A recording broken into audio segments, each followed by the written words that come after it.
Hola, muy buenas. Estamos dentro del curso de capacitación para el desempeño de funciones de nivel básico en el módulo 2, en la unidad didáctica 4.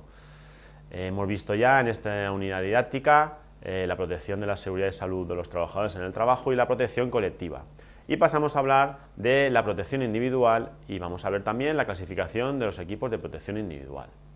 En primer lugar, lógicamente, nos lleva a hacer la definición de lo que es un equipo de protección individual.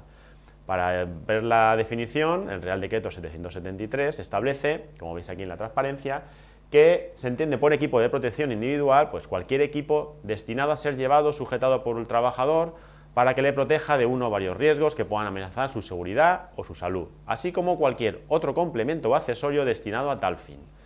¿De acuerdo? Una vez vista la definición, vamos a ver cuáles son los fundamentos básicos del uso o de la utilización de los equipos de protección individual. Establece este Real Decreto que, previo a utilizar los equipos de protección individual, uno de los principios básicos es eliminar el riesgo en el origen, es decir, que no hubiese que utilizar equipos de protección individual. Controlarlos mediante medios de protección colectiva o con medidas de carácter organizativo, antes de utilizar un equipo de protección individual.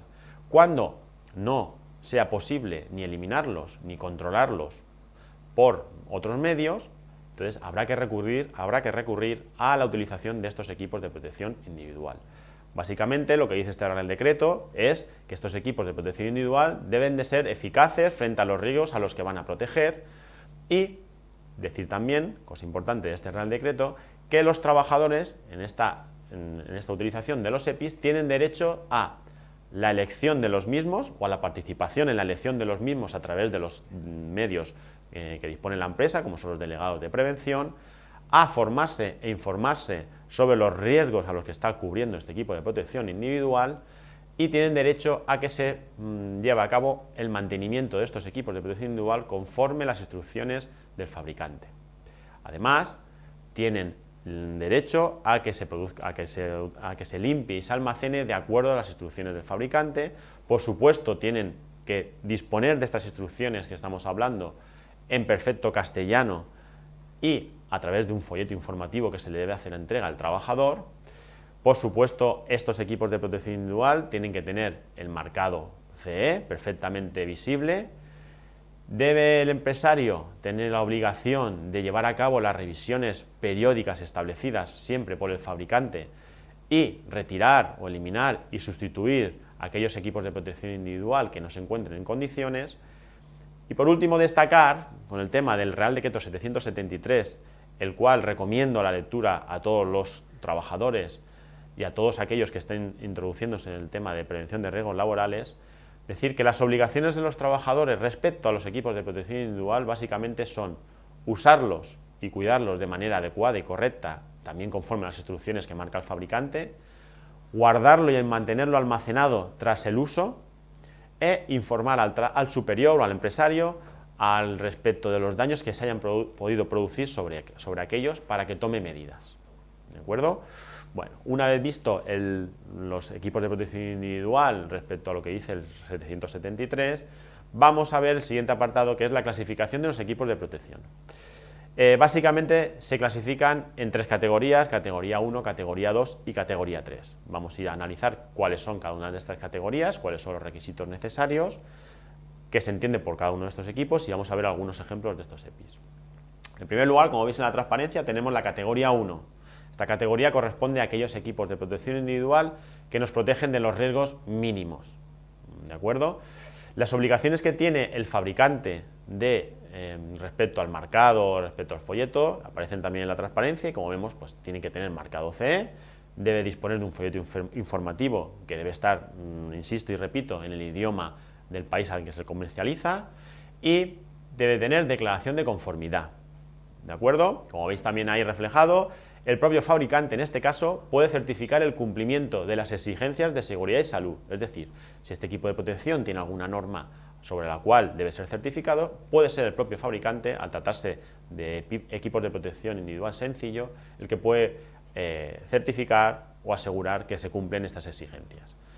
En la siguiente transparencia vemos algunos de los ejemplos o de equipos de protección de categoría 1. Vemos como pueden ser por guantes de jardinero, guantes para cocina que nos protegen de quemaduras banales, gorros y ropa y zapatos para el frío pero que no sean temperaturas extremas, es decir, cosas que nos protegen de riesgos mínimos, como hemos dicho. ¿De acuerdo? Muy bien.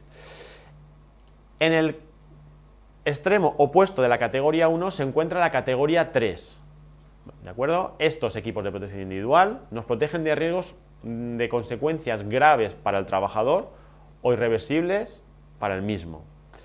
En este caso, el fabricante tiene unas exigencias extremas, bueno, exigencias que no tienen nada que ver con la categoría 1, que aparecen aquí reflejadas, como vemos, y son marcado CE más 4 dígitos. Estos 4 dígitos corresponden al organismo de control, que lleva a cabo un control de la calidad en la producción, en el proceso de producción de este equipo de protección individual. Todos aquellos fabricantes que fabriquen EPIs de categoría 3 deben pasar por este organismo de control. También, esto es común a todos los equipos de protección individual, tiene un folleto informativo, en el idioma del país en que se está comercializando, y luego tiene que está expuesto a una serie de examen CE de tipo y control de calidad de fabricación, ya lo hemos dicho. ¿De acuerdo? En este caso, vemos aquí que los EPIs de categoría 3, lógicamente, pues son equipos de protección que nos protegen sobre riesgos extremos, como puedan ser equipos de protección de respiratoria, filtrantes, equipos de respiración autónomo, gases irritantes, equipos de protección respiratoria aislantes de la atmósfera, equipos de protección limitada en el tiempo contra agresiones químicas o radiaciones ionizantes, protección de EPIs, o sea, EPIs de protección contra caídas de altura, etcétera. Es decir, nos protegen de riesgos mortales. Y ahora, entre la categoría 1 y la categoría 3 se sitúan los de la categoría 2. Todos aquellos que no pertenecen ni a la categoría 1 ni a la categoría 3 son pertenecientes a la 2. El marcado tiene que tener también marcado C, tiene que tener folleto informativo y tiene que tener un examen C de tipo por un organismo de control. La diferencia es que no tienen que ser controlados por un organismo en el proceso de producción. ¿De acuerdo? Y en este caso, pues aquí se encuentran situados por guantes de seguridad y asistencia mecánica, calzado de seguridad, protectores auditivos, etc. Muy bien, y con esto hemos acabado este módulo sencillo y os espero en el siguiente.